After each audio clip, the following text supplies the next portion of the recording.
We're going to talk about everything free, the value of it, the curse of it, and just sort of my take on it, specifically from a financial planner point of view. And I think from a business point of view, it's really important to look at that. But I'm also going to delve a little bit into the personal side of that. So really looking forward. It's a bit of a different kind of episode, I think, for me. But something that I've noticed so much over the last 2 months, and something that it's on my heart. You know, sometimes you feel like there's something we need to talk about, and I'm pretty sure you'll get a lot of value from it. This is Propulsion, the podcast for forward-thinking and driven and ambitious financial planning professionals. It is the catalyst to the exponential growth of your financial planning practice, your business, or your franchise. This is where professionals come in order to learn about the latest technology, to learn about best practice when it comes to running and managing their business, as well as marketing, sales, relationship building, the best and most valuable interviews with local and international guests, and a whole host of other things. Without any further ado, here is your host, Francois du Toit. To the featured topic. Now, the featured topic today is all about sort of free, and I want to talk about the different forms of free, I think, which is important to understand, because when I made this thumbnail to say, well, you know, I want to break free, you can interpret this in so many different ways. And I was even questioning myself, like, what am I talking about here? Or what do I want to talk about? And what do I actually mean? What part of I want to break free resonates most with me, apart from the song in my head, thanks to Freddie Mercury?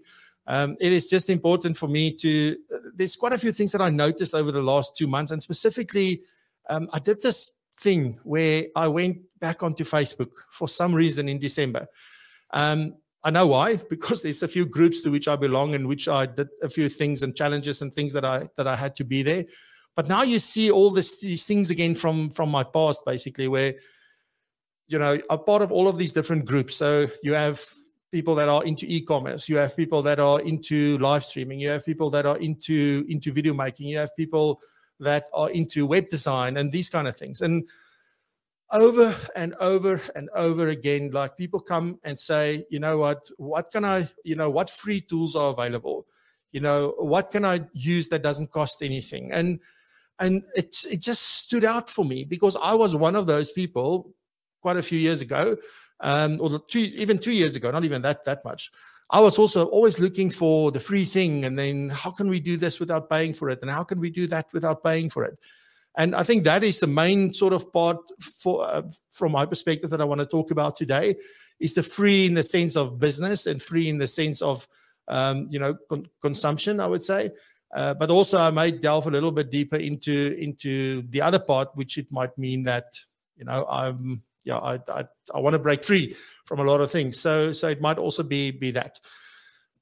Let's start off with the different forms of free. And for me, if you look at the definitions, there's really two definitions that come up. On the one hand, it's got to do with being restricted. So it's being able to act and do as you wish, and you're not under the control of another, or whatever that may be. And it can also mean that you're no longer confined or imprisoned. Now, hopefully none of us have been imprisoned, but, you know, maybe you don't have to be imprisoned in a jail. Maybe in our lives, we just imprison ourselves for whatever reason.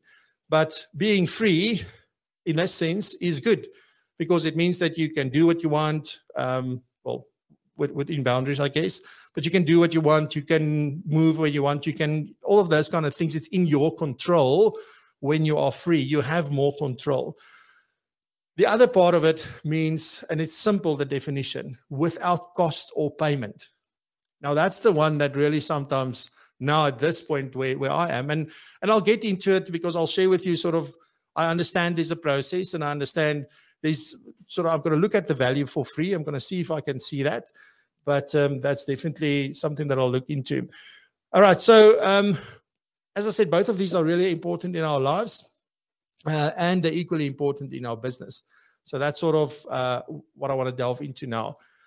So my question then becomes is, well, you know, if something is free, okay, and specifically from a business point of view, is there value? What is the value of free? And I actually wanted to call this episode The Power of Free. But I thought, like, no, that's also not true, because I think, yes, free can be powerful in certain senses, But I rather wanted to get into both sides of this yin and yang sort of situation with free, being what's the value and what's the curse of this. So if we look at the value, well, there isn't any value in my mind, unless you value something. Now, I mean, let's take a simple example. It's been quite a long while since you've been to any kind of conference in person, although these things are starting to happen again. Have you still got, some of you do, I know, because I was one of those. My wife says, I love paper. But do you still have the little booklets and pens and all the brochures and all the stuff that you got there? Even the bag that it came in, do you still have those? Or did you throw it away? Did you not even take it out of the car? Some of you might have, and that's cool. But most of us just, lots of money was spent on it. Lots of care was taken to make it look nice and make it valuable. But we didn't value it simply because we didn't pay for it. If you go and purchase a pen, they could have given you any kind of pen, I would assume, apart now from a Waterman or something. But they can give you a pen, quite a nice, decent pen, and probably within a week or two, you don't even know where that pen is. But you go and purchase that same pen, you look after it because you value it and you spend money on it. And that for me is just, like, if I really think about this, like most of the things that you get for free, and sometimes we become entitled. We just want these things for free because we've always had them for free. Why do I now need to pay? I mean, what a conundrum to sit with. But that's definitely something that also creeps up. Now, there could be value. So I want to put a big but there. There could be value. And when could there be value? Well, I think there's value when we have an opportunity to experience something, when we have the opportunity to assess something, if we have the opportunity then to make a decision off the back of that, that can be valuable. It's always this thing, like I know us South Africans love doing something like, try before you buy. We want to experience it first. We first want a little taste, even the restaurants, you go there, sometimes they give you something to eat or they show you the menu or things before you even go and sit so that you can have peace of mind that this is the place where you want to be.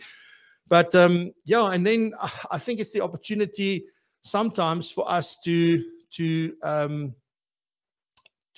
on our feet.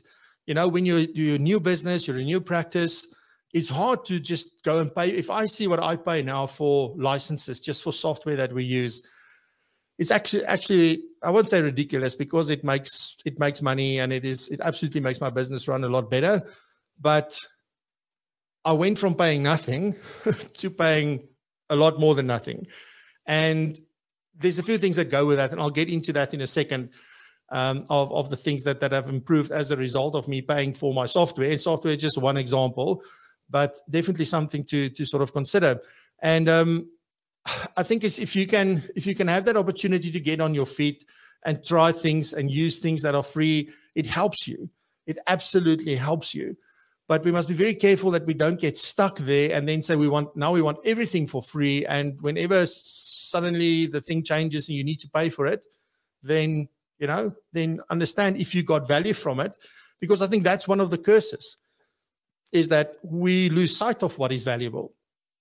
All right, so let's get into the curse of things that are free, or just are free in general. I think for me the biggest thing is the impact it has on future expectations. Now, you can put yourself in those shoes and think about the things that you don't want to pay for, you refuse. And I've seen this a lot. Like we recently did renovations, hence the new need for a studio, because my studio is now a bathroom.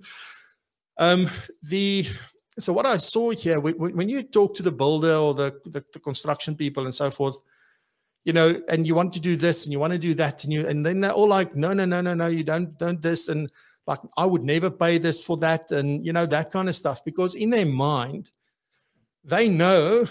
And I'm going to say this without any proof, so just take it with a pinch of salt.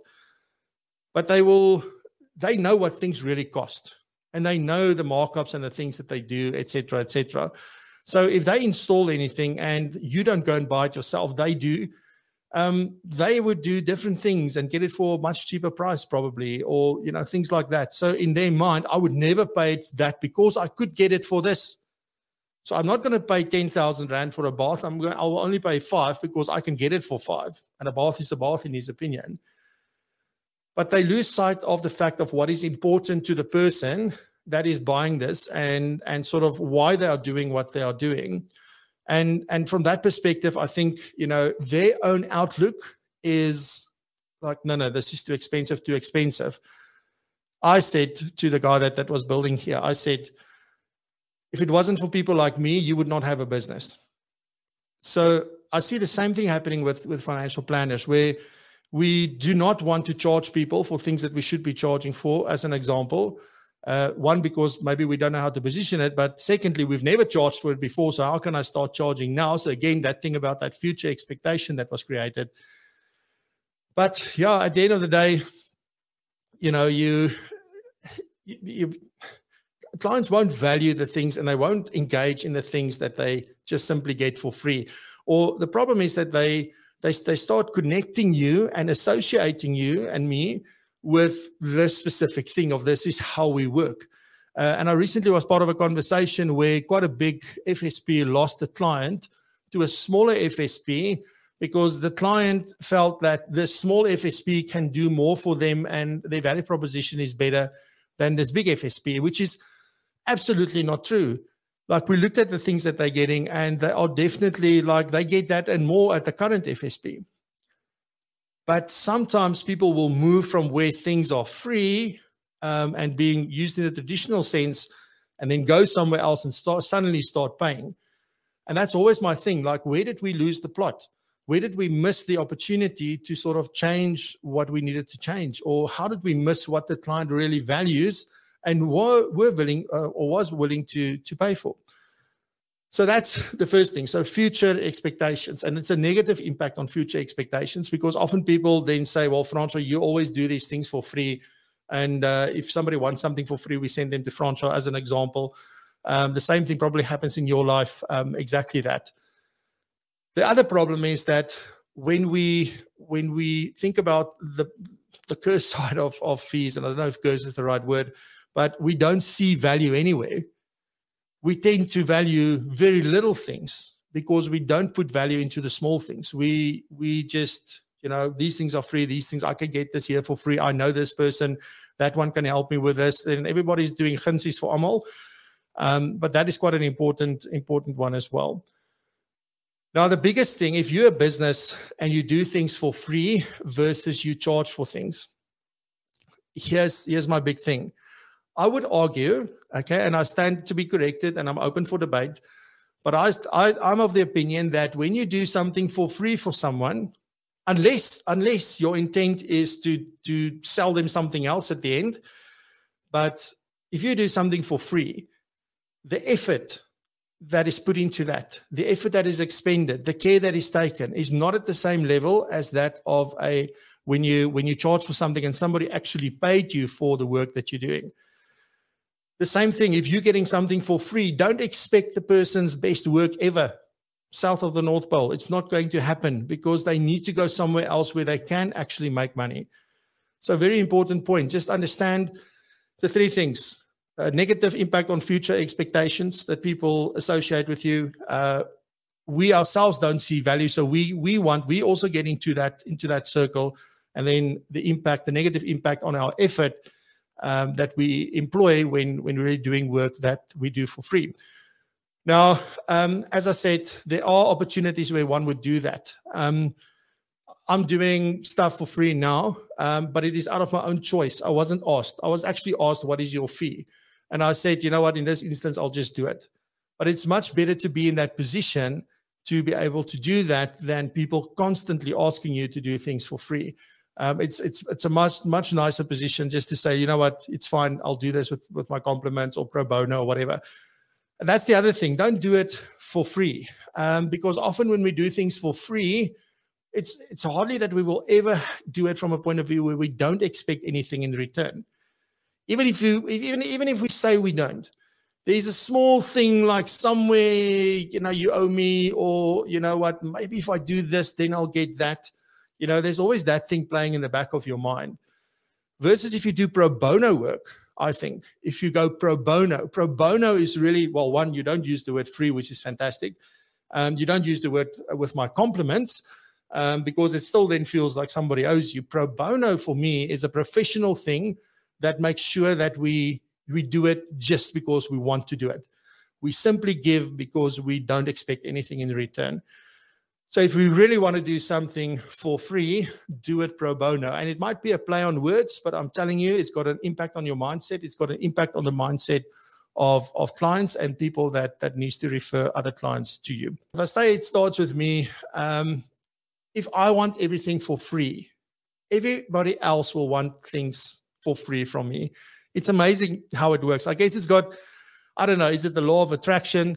Is it just the vibes and the energy that we put into the universe? And that's what really then where you go, because the way that you do these things is that's the direction in which you go, and then, like that, there's the saying that like attracts like. So, if you want things for free, people looking for free things will also come to you. So it has to start with us to say, you know what, no more free, no more. And I say no more, but I say it with a caveat to say, well, unless you decide it's free, that's it. But people coming to ask you for certain things, people asking for, and don't get me wrong, I'm not talking like this isn't happening to me, but it's literally, it has happened previously, like, a couple of years ago, where people would say, you know what, but you can get exposure and we can do those kind of things. There's no much value in exposure, let me tell you. Exposure doesn't put butter on your bread or anything like that. So it's more the principle of charging something. So you don't have to charge maybe what you are set to charge. And let me share that story with you. So when I started off in 2015, 2016, obviously, I mean, I would say well known in certain circles, but it was a very, very small circle. And those people always came to my training that I did and things, but I did that just as part of my job. It wasn't my job. It's just something that I did on the back of I never even realized how much I liked it. So that's sort of what I did back then. And then I started obviously my own training business and sort of creating content and these kind of things. And I really battled to get bookings. Now, in my mind, it was also a case of, I was thinking like, I can't sell. That's the first place I went. I can't sell. I don't have a compelling value proposition. And I did. But the confidence, there was absolutely no confidence at that point. And then sort of I started working with someone and we started looking at different things. And this person went, okay, so what do you do? How many people? And they come up with this elaborate figure, right? Like really crazy. I don't even charge that today.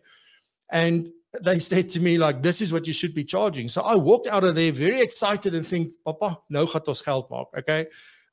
Because that's why you're in business, right? You do want to make money. And off I went. And the first meeting, second meeting, third meeting, fourth meeting, fifth meeting, like went very well. And then no business, no bookings. Until this one meeting where I sat there and I decided, you know what? A full diary with a lot less is worth a lot more than an empty diary wanting to charge a lot more. So in that meeting, I simply went with my gut and I said, this is what I can do. I will do this. And that's where it started. And it was the one after the next, after the next, after the next. And what I'm trying to get to is here that you need to build that track record as well. So yes, if you've been doing things for free or pro bono or with your compliments or whatever it was, but you've always given good service, you've got a good relationship, you have an asset from which you can now build to start implementing other things. And again, the session is not about charging fees at all. This is simply for me about being able to just understand our own psyche and say, if I want things for free, people want things for free for me as well. And that's maybe not so good for business. The other thing, I wrote an article quite a while back, was around, is free really free? There's one way to distinguish whether somebody's really doing something for free or whether there's an alternative intention or motive for giving the things for free. If you look at the business that they are in, and the thing that they give you for free is 100% in line with the business that they do, then happiness, go for it. If they give it to you for free, but they sell or promote or deliver something completely different, but it is kind of related, then you need to watch out, because then this is a way to generate sort of things, and that's when the emails start coming and the phone calls and the WhatsApps and the stuff. So very importantly that, just distinguish between that. And even when we decide to do certain things for free pro bono with our compliments, is that the thing that you actually do?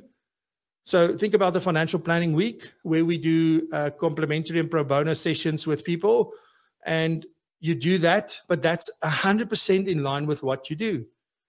But if you start giving away, that's a very, very, very simple example. If we start giving away water bottles, okay, for free, but we actually do financial planning, like those two things, probably we're going to ask, here's a water bottle, but please can I have all your details? And that's not a good place to be, in my opinion. That's not where I want my business to go and my business to be. But yeah, so those are some of the things that I feel around free, and why I feel like I want to break free. There shouldn't be free. There should only be free if you decide that it's free. And there must be a very good reason for you to do that. We often see this in software where you have this free trial to test it. But then after that, it's usually a paid thing. There's many of the softwares that we use that you have to start paying immediately. You can cancel later, or you have a 30-day money-back guarantee, but you need to pay now. You need to commit now. And funny enough, like how many of the softwares have you signed up for a free trial and never looked at it?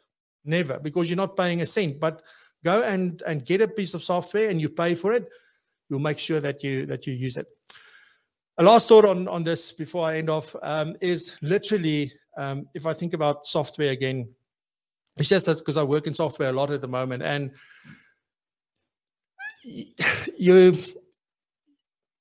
you see all of these different permutations of how people try to get people to use this. Now, here's the danger in your practice, right? I'm going to relate this back to your practice.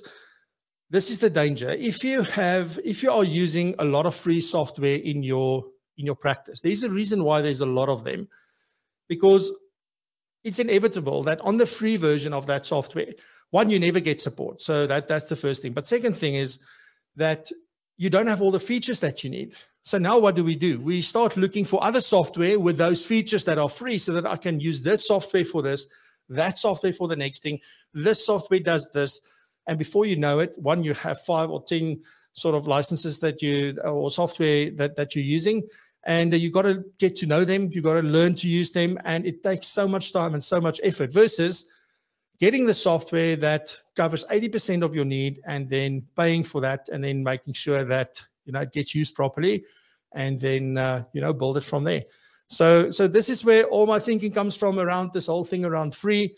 In another session, I'll probably share with you all the things like, because freedom is a very important thing for me. And freedom to make choices, to go places, freedom to be able to do what I want to do, how I want to do it. So that's very important to me. So we'll definitely chat about that somewhere in the future as well. Ladies and gentlemen, that is not Mambo number 5, but it is definitely episode 1 of season 3. I really thank you for being here. I really appreciate it. And I hope that you have a fantastic weekend. We'll see you back next week, same time, same place. Stay safe and remember to raise the bar. Bye-bye. Thank you for listening. Remember to check out the live show, Propulsion Live, on YouTube every Friday at 7 a.m. South African time. You can find it at www.propulsion.co.za/live. That's propulsion.co.za/live. And please remember to subscribe, share with your colleagues, your friends, and anyone who may find value like you did in this podcast. Once again, thank you very much, and we'll see you in the next episode.